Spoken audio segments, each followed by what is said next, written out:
सुजस आवाज राजस्थान, एक आवाज जो हमेशा आपके साथ, जन जन के साथ हाजिर है। ताज़ा तरीन पेशकश। सुजस पॉडकास्ट में मेधा से आप सुन रहे हैं प्रदेश की खास खबरें। एक नजर आज की हेडलाइंस पर। मुख्यमंत्री भजनलाल शर्मा की अध्यक्षता में हुई राज्य मंत्रिमंडल की बैठक। प्रदेश में 9 जिले और 3 संभाग हुए निरस्त। ग्राम पंचायतों का होगा पुनर्गठन। समान पात्रता परीक्षा का स्कोर 3 साल तक रहेगा मान्य। मुख्यमंत्री ने कोटा संभाग के सभी मंत्रीगण और विधायकों की बैठक को किया संबोधित। संभाग की प्रमुख समस्याओं और उनके समाधान पर हुई विस्तार से चर्चा। और अब खबरें विस्तार से। मुख्यमंत्री भजनलाल शर्मा की अध्यक्षता में आज मुख्यमंत्री कार्यालय में आयोजित की गई राज्य मंत्रिमंडल की बैठक में कई महत्वपूर्ण फैसले किए गए। संसदीय कार्य, विधि एवं न्याय मंत्री जोगाराम पटेल और खाद्य एवं नागरिक आपूर्ति मंत्री सुमित गोदारा ने मंत्रिमंडल में लिए गए निर्णयों की जानकारी मीडिया को दी। बैठक के बाद प्रेस कॉन्फ्रेंस में मंत्री श्री पटेल ने बताया कि पूर्ववर्ती सरकार के कार्यकाल में घोषित किए गए 17 नए जिले और 3 संभाग पाली, सीकर और बांसवाड़ा को निरस्त किया गया है। उन्होंने बताया कि बालोतरा, ब्यावर, डीग, डीडवाना, कुचामन, कोटपुतली, बहरोड, खैरथल, तिजारा, फलौदी और सलूमभर जिले यथावत रहेंगे। राजस्थान में अब कुल 7 संभाग और 41 जिले होंगे। हमारे राजस्थान 1956 में बना और 1956 में बनने के उपरांत करीब लंबे समय तक सभी जिले हमारे यहाँ थे और 56 के बाद 2023 तक इस कालावधि में, ये कालावधि करीब लंबी 67 ईयर्स होती है, इसमें 7 जिले नए बने। और पूर्ववर्ती सरकार ने अपने कार्यकाल के अंतिम चरण में, जिसका मैं अभी आपके सामने निवेदन भी करूंगा, 17 नवीन जिले, 3 नवीन संभाग की घोषणा की। हमारी सरकार ने तमाम परिस्थितियों को ध्यान में रखते हुए इस संबंध में समीक्षा करने हेतु जो हमारी समिति बनाई थी, हमारी जो एक्सपर्ट कमेटी बनाई थी, उनकी जो रिपोर्ट आई, उनके आधार पर हमने तय किया है कि नवीन जिलों जो बनाए गए हैं उनको हम नहीं रखेंगे। उन जिलों की अभी आवश्यकता नहीं है और जो हमारे 3 संभाग बने हैं उनकी भी आवश्यकता नहीं है। भविष्य में जब कभी भी सरकार ठीक लगेगी, जनता की मांग आएगी, कभी भी सरकार कर सकती है, इसमें कोई सरकार के ऊपर बंदिश नहीं है। इसलिए मंत्रिमंडल ने इस निर्णय के बाद अब राजस्थान में कुल 7 संभाग ही रहेंगे और 41 जिले ही रहेंगे। बाकी वाले जो उन्होंने बनाए हैं वो नहीं रहेंगे। मालपुरा, सुजानगढ़ और कुचामन सिटी 3 जिले और बनाए थे, लेकिन उसकी विधिवत अधिसूचना नहीं हुई थी और न उनका गठन हुआ था, इसलिए इसको भी, चूंकि वो गठन ही नहीं हुआ था, इसलिए इसको भी मंत्रिमंडल ने, सरकार ने मान लिया, इसकी भी आवश्यकता नहीं है। बाकी जिले यथावत रहेंगे।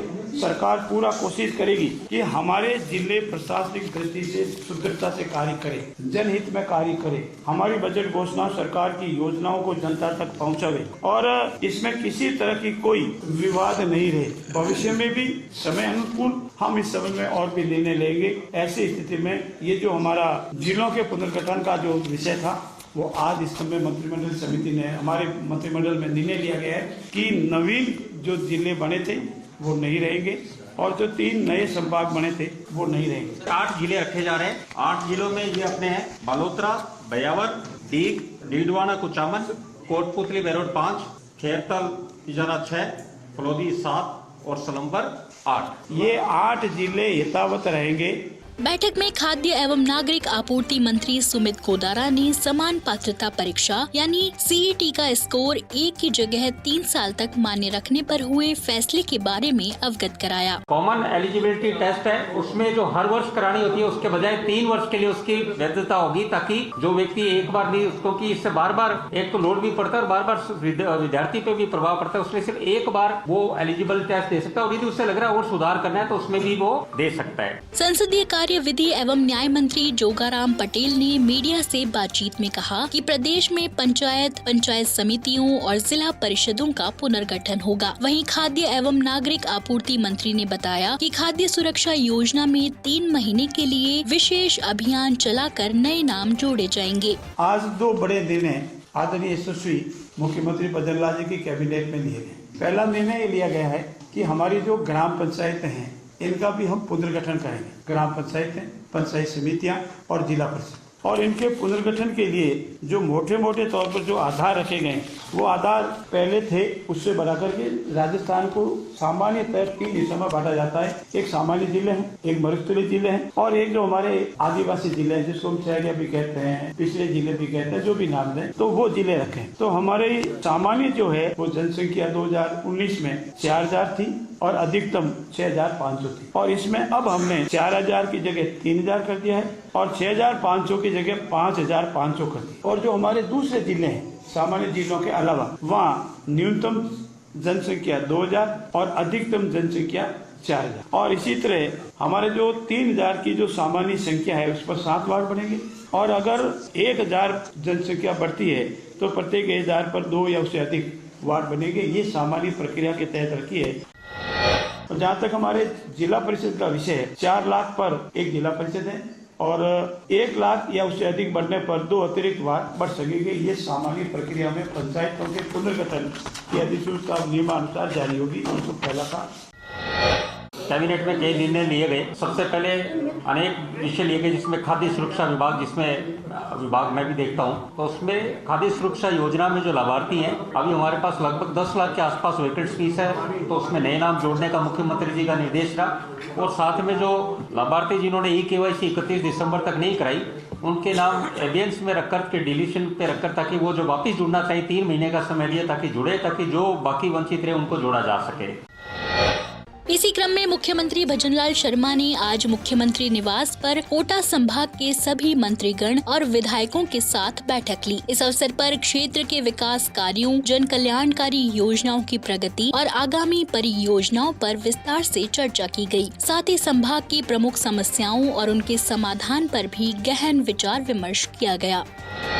मुख्यमंत्री भजनलाल शर्मा ने राज्य के किसानों के हित में मूंग के खरीद लक्ष्य को बढ़ाने सहित खरीद अवधि को भी 5 फरवरी तक बढ़ाने के संबंध में केंद्रीय कृषि और किसान कल्याण मंत्री शिवराज सिंह चौहान को पत्र लिखकर अनुरोध किया है। श्री शर्मा ने राज्य में असमय हुई वर्षा और भौगोलिक परिस्थितियों को ध्यान में रखते हुए मूंग खरीद के लिए गुणवत्ता मापदंडों में शिथिलता प्रदान करने के लिए भी केंद्रीय कृषि और किसान कल्याण मंत्री को पत्र लिखा है। इससे अधिकाधिक किसानों से मूंग की खरीद सुनिश्चित होने के साथ ही उन्हें आर्थिक राहत मिलेगी।